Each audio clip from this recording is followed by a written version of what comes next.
Hi అండి, అందరికీ నమస్కారం అండి. ఫ్రెండ్స్, ఇప్పుడు అందిన వార్త. ఇక హోలీ కానుకగా ఉద్యోగులకు, పెన్షనర్లకు శుభవార్త చెప్పనున్న కేంద్ర ప్రభుత్వం అంటూ అప్డేట్ అయితే రావడం జరిగిందండి.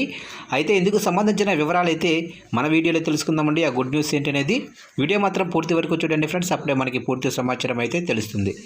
ఇక హోలీ పండుగకు ముందు కరువు భత్యం అంటే డిఏ పెంపుదలపై మరోసారి చర్చలు ఊపందుకున్నాయి. జనవరి, జూన్ 2026 కాలానికి గాను కేంద్ర ప్రభుత్వ ఉద్యోగులు, పెన్షనర్ల డిఏను పెంచుతున్నట్లు కేంద్ర ప్రభుత్వం ప్రకటించే అవకాశమైతే ఉందని భావిస్తున్నారు.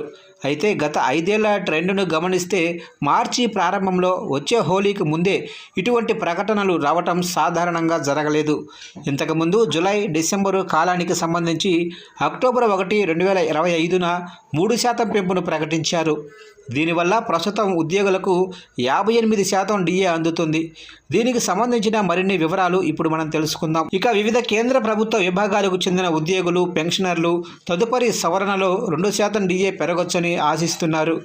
ఒకవేళ ఇదే జరిగితే డిఏ ప్రస్తుతం ఉన్న 58% నుండి ప్రాథమిక వేతనంలో 60%కి చేరుకుంటుంది. ఈ పెంపు జనవరి 1, 2026 నుండి అమల్లోకి వస్తుంది.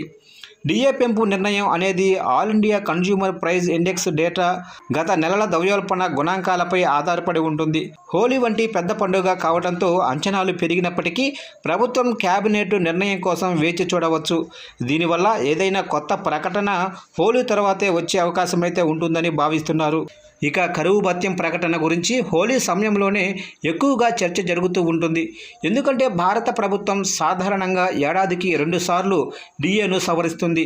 ఒకటి మార్చి ప్రాంతంలో, రెండోది అక్టోబరు లేదా నవంబర్లో. ఇటీవల కాలంలో రెండోసారి పెంపు దీపావళి సమయంలోనే కనిపిస్తుంది.